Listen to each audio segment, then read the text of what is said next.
안녕하십니까? 반갑습니다. 에듀피디에서 국어를 강의하는 정원상입니다. 자, 오늘은 2021년 지방직 서울시 7급 기출문제 해설 강의를 진행하도록 하겠습니다. 언제나 이야기하지만 기출문제는 이미 하나의 완전한 답이 정해져 있는 시험이고요. 그 정답에 맞게 객관적으로 사고하고 이 기출문제를 통해 다음 시험을 대비하시는 우리 예비 공무원들을 위해서 아주 중요한 시간이 되겠습니다. 무엇보다도 7급 시험이기 때문에 고위공직자로 도전하시는 분들을 위해서는 아주 꼭 중요하고 필요한 해설 강의이고요.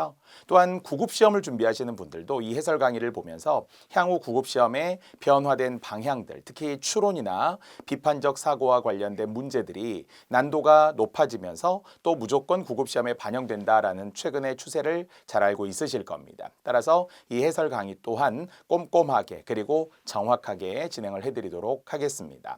자, 일단은 지방직 서울시 7급은 국가직 7급인 피셈 문제와는 다른 기존의 국어 문제와 유사한 유형으로 출제되고 있습니다. 다만 추후에는 지방직 서울시 또한 국가직처럼 피셈 문제로 그래서 국어 문제 대신에 역시 언어 논리와 관련된 문제들이 변형되어서 출제될 가능성도 있습니다.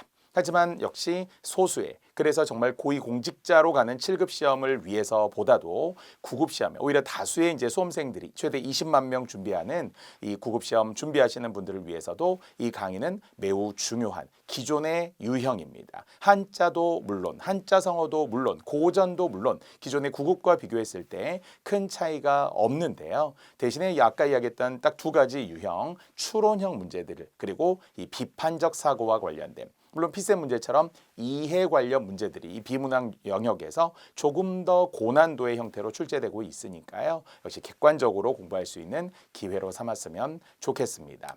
세계 2차 대전 때 이제 독일군과 맞서 싸우던 영국군들도 또는 영국의 정치인들도 막 걱정하고 불안해하기도 했었대요. 하지만 그 당시 영국의 수상이었던 처칠이 위기가 닥쳐올 때 절대로 도망치지 말라. 이렇게 해서 결과적으로 2차 대전은 이제 승리로 귀결이 되었던 것이죠. 사실 우리는 이제 위험하고 또는 어렵고 불안할 때 도망갈 곳을 찾고 또 잠시 위축되고 그렇다 보니까 약간 패배의식에 젖어 있을 때도 없잖아 있거든요. 난 안 돼. 나는 부족해. 난 잘 이렇게 모르겠어. 이렇게 스스로를 자꾸 낮추는 경우가 있거든요. 절대 도망가지 말라는 거예요. 절대 우리 회피하지 말고요. 자주 이야기했던 것처럼 회피한다고 해피하지 않습니다. 도망간 곳에 천국이 있는 것도 아니고요. 사랑은 늘 도망갑니다. 하지만 우리는 도망갈 수 없어요. 그래서 우리가 오늘 또 파이터의 마음으로, 인파이터의 마음으로 맞서 싸워서 꼭 승리하시기를 바랍니다. 자, 지방직 7급은 기존의 유형을 그대로 답습하는 문제 방식입니다. 국가직 7급과는 다르다고 했어요. 자, 그래서 지방직 7급, 이제 서울시 7급 같은 날 이제 역시 같은 문제로 치러지니까요. 자, 기존의 2020년 시험과 비교해 보았을 때 역시 대동소이한 흐름을 볼 수 있죠. 자, 비문학의 비중은 여전히 높습니다. 그래서 2021년도에도 이번에도 무려 7문제가 출제되었습니다. 참고로 9급 시험을 기준으로 국가직 9급, 지방직 서울시 9급에서는 모두 비문학이 9문제가 출제되었다. 즉 전체 45%에 비교해 본다면 역시 높은 편이라고 할 수 있어요. 추후에는 더 나올 가능성도 높습니다. 자, 여전히 문학의 비중도 꾸준히 높은 편이잖아요. 이렇게 비문학과 문학만 가지고도 최대 60% 정도의 비중을 차지하고 있었더라라는 것이고요.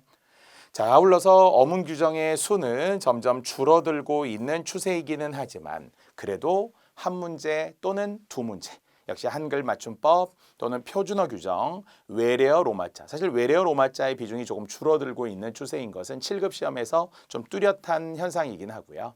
띄어쓰기, 그래도 나와야죠. 근데 어떨 때는 나오고 어떨 때는 안 나오고 이럴 때도 있습니다만 어문 규정 두 문제 있었고요.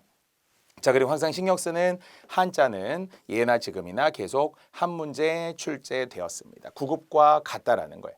물론 이제 7급 시험에서는 한자가 많이 나올 때는 최대 3문제, 한자성어 포함하면 뭐 4문제 이렇게 나오기도 했었는데요. 지금은 평균적으로 2.5문제. 한자 관련 문제가 한 문제에서 두 문제 정도, 한자 성어는 역시 한 문제 정도 나온다고 친다면 최대 2.5문제에서 3문제까지 이번에는 결국 한자 성어 한 문제를 포함하면 두 문제의 한자 관련 문제가 표면적으로 있었고요. 늘 이야기했지만 표면적인 것 이외에도 이면적이고 또한 속에 숨어 있는 것을 포함해 본다면 결국 비문학은 어휘로 되어 있는 거잖아요. 숨어있는 문학의 선지에도 역시 어휘가 한자어로 주로 나올 때가 있잖아요. 오늘 또 문제 속에 보이는 관조적 이런 게 문학 속에 들어가 있기는 했지만 그냥 단순히 관조라는 한자의 뭐 표기나 단순한 어떤 도금 이런 걸 묻는 것이 아니라 의미하고 연결이 돼야 되기 때문에 결국 국어 문제는 포괄적으로 결국 한자 관련 문제들이 많다 이렇게 생각을 하고 절대 포기하지 않아야 하겠죠.